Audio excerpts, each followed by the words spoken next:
Sri Meenakshi Menon YouTube channel நண்பர்களுக்கும் மேலுக்கும் இனிய வணக்கம். இந்த நாள் இனிதாக அமையட்டும். நம்மளுடைய சேனல் நிறைய ஆன்மீக பதிவுகள் பார்த்துட்டு இருக்கிறோம். அந்த அடிப்படையில் நம்ம பார்க்கக்கூடிய பதிவு பார்த்தீங்கன்னா, உலக பிரசித்தி பெற்ற மதுரை ஸ்ரீ மீனாட்சி சுந்தரேஸ்வரருடைய திருக்கல்யாணம். அதை சார்ந்து அவர் ஈவினிங் சாயங்காலம் வரக்கூடிய பூப்பல்லாக்கு வாகனமும் யானை வாகனத்தை பற்றி தெரிஞ்சுக்க போறோம். வாங்க வீடியோக்குள்ள போகலாம். அற்புத கீர்த்தி வேண்டின், ஆனந்த வாழ்க்கை வேண்டின், நற்பொருளுக்கு விதல் வேண்டின், நலமலாம் பெருக்க வேண்டின், கற்பகமூர்த்தி தெய்வ களஞ்சியம் முன் சென்று பொற்பாதம் பணிந்து பாரு பொய்யில்லை கண்ட உண்மை. திருச்சிற்றம்பலம் தில்லையம்பலம். காலையில திருக்கல்யாணம் முடியுது. திருக்கல்யாணம் முடிஞ்சோன்னா எல்லாருக்கும் அன்னதானம் போடுறாங்க, கல்யாண சாப்பாடு போடுறாங்க. கல்யாண சாப்பாடு போடும்போது நிறைய சாப்பாடு மிஞ்சி இருக்கு. அப்போ மீனாட்சி அம்மா சுவாமி கிட்ட சொன்னாங்க, சுவாமி நாங்க நிறைய சமைச்சு வச்சிருந்தோம், நிறைய எல்லாரும் சாப்பிட்டது போக்கு நிறைய சாதம் மிச்சம் இருக்குது, இது என்ன பண்ணன்னு தெரியல, பஜனங்கள்லாம் நிறைய மிச்சம் இருக்குது சுவாமி அப்படின்னு சொன்னேன். தன்னுடைய பூதகணங்களின் தலைவனான குண்டோதரனை கூப்பிட்டு நீ போய் சாப்பிடுவா அப்படின்னு சொல்லிடுறாரு. இன்னைக்கும் இந்த நிகழ்வு நடக்கும். கல்யாணம் முடிஞ்ச உடனே கோவில இருக்கக்கூடிய குண்டோதரனுக்கு அன்னப்படையில் முதல்ல போடுவாங்க. போட்டு பூஜையெல்லாம் முடிச்சுட்டு மற்ற இடங்கள்லாம் அன்னதானம் கொடுக்க சொல்லுவாங்க. இந்த நிகழ்வு நடக்கும். குண்டோதரன் சாப்பிட்றாரு சாப்பிட்டுக்கிட்டே இருக்காரு. ஒரு பேர் குண்டோதரன் இல்லையா, என்னெல்லாம் கிடையாது எல்லாம் சாப்பிடாரு. முதல்ல வேக வைத்த சமையல் பதார்த்தங்கள் எல்லாம் காலியாயிடுது, எல்லாம் முடிஞ்சிருது. அதுக்கப்புறமாக வேக வைக்காத பதார்த்தங்களும் உள்ள போயிட்டே இருக்கு அவருக்கு. எல்லாருமே பதறாங்க.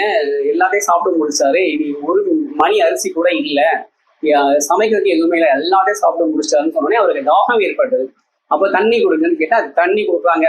அண்டா குண்டா எல்லாரும் தண்ணியும் குண்டோதரன் குடிச்சு முடிச்சுதா. அதுக்கப்புறம் அவருக்கு தாகம் தீரவே இல்லை, எல்லா தண்ணியும் குடிச்சு முடிச்சுட்டாரு. அரண்மனையிலேயே தண்ணி இல்லைன்ற அளவுக்கு குடிச்சு முடிச்சோடனே மறுபடியும் இது ஒரு செக்கில் வந்தது. இதை சுவாமி கிட்ட மறுபடியும் மீனாட்சி அம்மா சொன்னாங்க, சுவாமி நான் குண்டோதரன் சாப்பிட்டுட்டே இருக்காரு, தாகம் கேட்கிறாரு, தண்ணி இல்லை, தண்ணிக்கு என்ன பண்ணலாம் சுவாமி அப்படின்னு கேட்கும்போது குண்டோதரனை கூப்பிட்டுட்டு, குண்டோதரா அப்படின்னு சொல்லிட்டு ஒரு நல்ல ஒரு மணல் மேடான பகுதிக்கு கூட்டு போறாரு. கூட்டு போயிட்டு வை கை அப்படின்னு சொல்லிட்டு அவரோட கையை அங்க வைக்க சொல்றாரு. வச்ச உடனே அங்க தண்ணி அப்படியே பீச்சிட்டு அடிக்குது. அந்த தண்ணியை குடிச்சு குண்டோதரனுக்கு தாகம் தீர்ந்தது. அப்படி உருவானதான் வைகை நதி. இந்த வைகை நதி பார்த்தீங்கன்னா கங்கைக்கு நிகரான ஒரு நதி. ஏன்னா சுவாமியால் உருவாக்கப்பட்ட ஒரு அற்புதமான ஒரு நதி அந்த வைகை நதி. பார்த்தீங்கன்னா அதுலதான் குண்டோதரன் தாகம் தீர்த்துட்டு உலக பிரசித்தி பெற்ற ஒரு நதி. அதுல அந்த நதி ஃபுல்லா பிரவாகம் எடுத்து ஓடுது. அந்த நதியில தான் முதல் முறையாக அழகர் இறங்கி வராரு. அது சம்பந்தமான பதிவுகள் நம்ம அடுத்தடுத்த பதிவுகளை பார்க்கலாம். இந்த திருக்கல்யாணம் முடிஞ்சு குண்டோதரனுக்கு சாப்பாடு முடிஞ்சது. அதுக்கப்புறமாக அவருக்கு தாகம் தீர்க்கப்பட்டது. இந்த கல்யாணம் முடிஞ்சதுக்கு அப்புறம் சாயங்காலமா சுவாமி அம்பாள் பூப்பல்லாக்குல வராங்க. இந்த பூப்பல்லாக்கு அனந்தராயர் பூப்பல்லாக்கு. அது என்ன ரொம்ப முக்கியமா பூப்பல்லாக்கு எல்லா உற்சவங்களையும் 8ஆம் நாள் திருவிழா 10ஆம் திருவிழா கண்டிப்பா எல்லா ஊரையும் பூப்பல்லாக்கு வைக்கிறாங்களே, என்ன காரணம்? மலர்களுக்கு ஒரு தன்மை உண்டு. நம்மளுடைய பிரார்த்தனை எல்லாமே இறைவன் கிட்ட நேரடியா சொல்லும். அதனால அந்த குழந்தை பெரியவங்க சொல்லி வச்சாங்க, கோயிலுக்கு போது வெறுங்கையோட போகாத, கொஞ்சோண்டு பூ வாங்கிட்டு போ அப்படின்னு சொல்லி வச்சாங்க. ஏன்னா பக்தர்களுக்கும் இறைவனுக்குமான இடைப்பட்ட இடைத்தரகர்னு கூட சொல்லலாம், மீடியேட்டர்னு கூட சொல்லலாம். அதெல்லாம் சரி பண்ணக்கூடியது இந்த மலர்கள் தான். இந்த மலர்களுக்கு உயிர் உண்டு. இந்த மலர்களை வாங்கி நம்ம கட்டும் போது இறைவன் நாமத்தை சொல்லிட்டே கட்டணும். இன்னைக்கு நம்ம யாரும் அதை பண்ணது கிடையாது. இந்த மலர்களுக்கு உயிர் உண்டு. அந்த மலர்கள் கிட்ட நீங்க பேசினா அது உங்ககிட்ட பேசும். உங்களுடைய பிரார்த்தனை எல்லாம் இறைவன் கிட்ட சொல்லும்.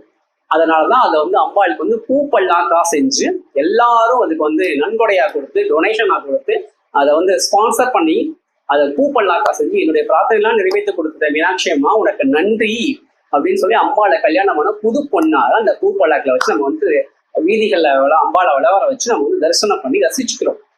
இதுதான் அந்த பூப்பல்ல கூட கணிச்சிருப்போம். ஏன்னா பூவுக்கு அவ்வளோ ஒரு மகத்துவமான குணங்கள் உண்டு. எல்லா மலர்களுக்கும் விபரீதமான குணங்கள் உண்டு. இந்த பூப்பல்லாக்கில் அம்பாளை தரிசனம் பண்ணும். அதுக்கப்புறமாக சுவாமி ஏற்கனவே காலம்பரையே பேரழகனாக இப்போ மாப்பிள்ளை முறுக்கோட பெரியாவணையோட யானை வெள்ளி யானையில யானை அம்பாரில வலம் வர. பொதுவா யானைக்கு ஒரு குணம் உண்டு. அது மிகப்பெரிய உருவமாக இருந்தாலும் சரி, தனக்கு ரொம்ப பிடிச்சவங்க தன்னோட சிரசை மேல வச்சுக்கணும். அதே மாதிரிதான் சுவாமியும் தனக்கான அடியார்களை அவர்கள் எவ்வளவு கஷ்டத்துல இருந்தாலும் சேர்ந்துட்டாங்களா அவங்களுடைய வாழ்க்கையை உயர்த்திட்டே போவார். அதான் சிவபெருமானுடைய தனிச்சிறப்பு. ஆனா அவ்வளவு சீக்கிரமா நம்ம பக்கத்துல அவர் போல நம்மளை விட மாட்டார். நிறைய சோதிப்பாரு.